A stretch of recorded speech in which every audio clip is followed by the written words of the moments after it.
We have already covered the gnomes on this channel, but with Baldur's Gate 3's release, I wanted to delve a bit deeper, pun kind of intended. So let's talk about the deep gnomes. Deep gnomes, or Svirfneblin in their own language, are a gnome subrace that live mostly in the Underdark.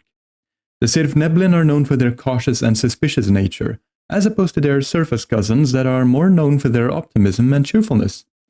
This of course has a lot to do with them living in the Underdark, where the best way to stay alive is to be wary of everyone and everything. Living in a mostly hidden and secret society helps as well. The deep gnomes generally have a wiry and lean body, ranging between 3 to 3.5 feet in height and weighing between 40 to 45 pounds. Males are completely bald, while female deep gnomes sport hair.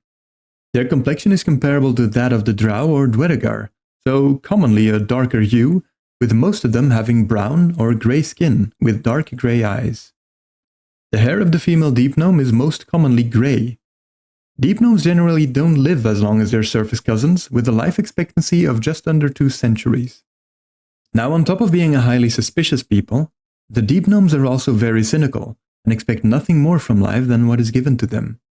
While they do treat their own kind with respect and even goodwill, anyone outside their village or even family is regarded with deep distrust. If forced to deal with surface dwellers, a deep gnome is most likely to find common ground with their forest gnome cousins, and are open, if not friendly, to gold dwarves, shield dwarves, and some of the Telquasir. They are a hard-working race, and wholly dedicate themselves to any task that is given. This means typically mining for males and housekeeping for females. To many outsiders, the deep gnome's overly serious attitude makes for sour company. It's these qualities, however, that make the Svirfneblin tireless pursuers of excellence in their crafts.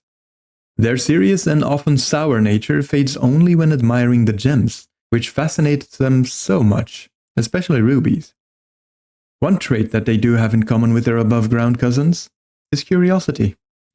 It is this trait that leads some deep gnomes to venture out, and sometimes up onto the surface world. Living in the Underdark has given the deep gnomes a rather unique society. Children are extremely important to them, partly due to the low birth rate relative to the mortality rate. Deep gnome mothers often dote on their children obsessively. Reaching adolescence, the children are quickly apprenticed to masters in whatever trade they're expected to take on.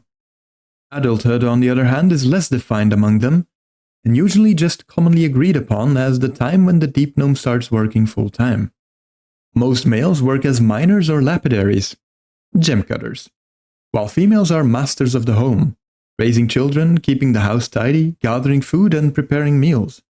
Despite these distinctively different roles, they are considered to be equally important. Males are seen as the masters outside of the home, and females the masters within. This concept of equality carries over to the very top of Svirfneblin society, with each city governed by a king and queen that rule as equals. The king overseeing mining operations and defenses, while the queen ensures the community has enough food and water, while also handling the day-to-day bureaucracy. Fun fact, however, the king and queen aren't necessarily married to each other. These roles could just be inherited, or you could be elected into them. Regardless of gender, there is no true concept of retirement among them. They just work until they can physically work no more. The settlements of deep gnomes, often large villages or small towns, are generally built into a single large cavern surrounded by interlocking tunnels, which can be used as an escape should the need arise. These settlements usually house about 1,000 gnomes. Many of these gnomes never venture out of their safe havens, instead crowding together for safety. Those that do leave their hidden cities are usually bold prospectors, youthful illusionists looking for arts beyond their boring cities, or exploring warriors.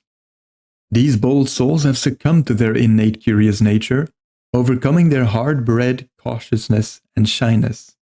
Those opting to become adventurers are most frequently fighters, rangers, rogues, or wizards. With all of this, you would think that the deep gnomes don't hold much love for arts or leisure, but even the crustiest deep gnome requires time to relax and let off steam. When it comes to their artwork, they tend to use a lot of gemstones, since those are relatively common in their mines lining their city walls. They are some of the best jewelers in the Underdark, and neutral traders favor their gems above others. On occasion, they can be found drinking a beverage called gogondi. This is said to contain powdered ruby and grant powerful visions to those who drink it. As jewel crafters and the people that have a natural affinity to magic, much like their cousins, deep gnomes often disguise their magic items as jewelry. They prefer the use of illusion magic though, whereas for their cousins this is simply a cultural preference. For the deep gnomes it's a method of surviving. Now when it comes to religion, the deep gnomes aren't the most devout. Like their surface cousins, they worship the gnome pantheon, though they feel far closer to Segosian Earthcaller, as opposed to Garl Glittergold, who some deep gnomes feel has abandoned them. Another deity high on their list is Kalardaran Smoothhands, the Master of Stone.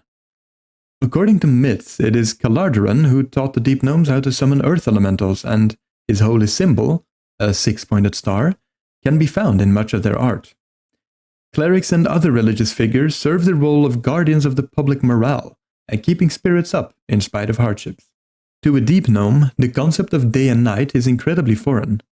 So much so that they never really developed a calendar or a method by which to track the passing of time. Their lack of timekeeping is so deep-rooted that the history of the deep gnomes, to outsiders at least, amounts to little more than the most known city of Blingdenstone, founded in the year of -690 DR.